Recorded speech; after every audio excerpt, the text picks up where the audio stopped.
Assalamualaikum students, class 6 computer lesson algorithm thinking and problem solving।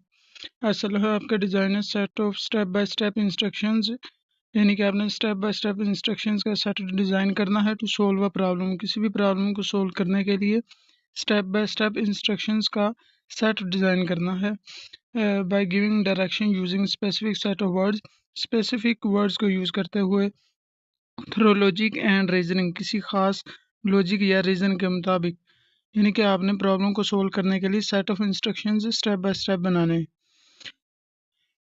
Page number आपके पास 69 है। Example number 2 है algorithm to convert temperature from Celsius to Fahrenheit, यानी Celsius से Fahrenheit में आपने टेम्परेचर को कन्वर्ट करना है। ये आपके पास एक प्रॉब्लम है, इसका आपने एल्गोरिथम बनाना है। एक बात नोट है कि इधर टेम्परेचर इन सेल्सियस को हम C से डिनोट करते हैं और टेम्परेचर इन फ़ारेनहाइट को F से डिनोट करते हैं। यानी कि इसमें आपको ऐसे एक एल्गोरिथम है। इसका पहला स्टेप होगा कि स्टार्ट, यानी कि किसी भी प्रॉब्लम को सोल्व करने के लिए अगर आप एल्गोरिथम बनाते हैं तो सबसे पहले शुरू करते हैं ना, तो इसको अगर फ्लो चार्ट के अंदर देखो तो एक ओवल शेप होती है जो कि स्टार्ट या एंड पॉइंट दोनों को फ्लो चार्ट में ज़ाहिर करने के लिए इस्तेमाल होती है, क्योंकि फ्लो चार्ट हमारे पास एक ग्राफिकल रिप्रेजेंटेशन होता है किसी भी एल्गोरिथम की। उसके बाद पहला स्टेप है स्टार्ट। फ्लो चार्ट में भी हमने स्टार्ट को लिखा है ओवल शेप के अंदर, ठीक है। उसके बाद सेकंड स्टेप है कि जितना आपके पास सेल्सियस है उतना आपने, जितना सेल्सियस में टेम्परेचर है वो आपने टेम्परेचर देना है। यानी कि इनपुट का क्या मतलब होता है, जिस चीज़ की आपने फाइंड करना है, कोई भी चीज़ फाइंड करनी है पहले हम देते हैं, इनपुट देते हैं, तभी हमें कोई ना कोई आउटपुट मिलती है प्रोसेस होने के बाद। पहला स्टेप है स्टार्ट। सेकंड स्टेप है आपके पास input temperature in Celsius C, क्योंकि सेल्सियस से हम फ़ारेनहाइट में जा रहे हैं तो इसलिए टेम्परेचर भी हम सेल्सियस में ही देंगे। इसमें थर्ड स्टेप पे है Fahrenheit is equal to 9/5 multiply C plus 32, यानी कि ये फार्मूला है आपके पास।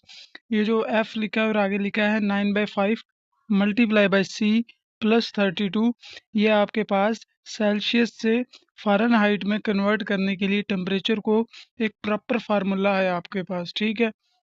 यानी कि आपने जब भी कहीं सेल्सियस टेम्परेचर को फ़ारेनहाइट में कन्वर्ट करना है तो आपने फार्मूला लिखना है 9/5 मल्टीप्लाई बाई सी, यानी जितना आपके पास सेल्सियस टेम्परेचर है प्लस 32। और फोर्थ नंबर पे आपके पास स्टेप नंबर 4 है, वो है display temperature in Fahrenheit F. अब आपके पास वो जो आंसर आएगा वो डिस्प्ले होगा, यानी आउटपुट डिस्प्ले होगी स्टेप नंबर 4 पे। और स्टेप नंबर 5 पे आपके पास है स्टॉप। अगर हम इसको फ्लो चार्ट के अंदर देखें तो फ्लो चार्ट में स्टार्ट आपके पास ओवल शेप में है और पैरेललोग्राम में इनपुट सी है जो कि इनपुट के लिए इस्तेमाल होती है, और रेक्टेंगल के अंदर आपके पास उसका जो प्रोसेस है वो हमने लिखा है कि आपने ये वाला फार्मूला यूज़ करना है। फोर्थ स्टेप पे आपके पास प्रिंट जो एफ है वो भी एक पैरेललोग्राम के अंदर ही है, प्रिंट एफ। और एंड पे जो स्टॉप है वो भी ओवल शेप को इस्तेमाल करता है।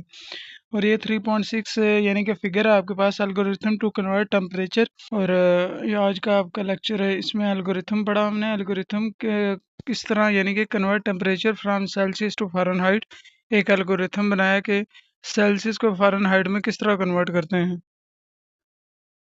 जो होमवर्क में आपका ये वही फ्लो चार्ट है, जब हमने रीड आउट किया ये फ्लो चार्ट आपने एज आ होमवर्क करके सेंड करना है, पोर्टल पर अपलोड करना है। नेक्स्ट लेक्चर के लिए अल्लाह हाफिज़, फ़ी अमान अल्लाह।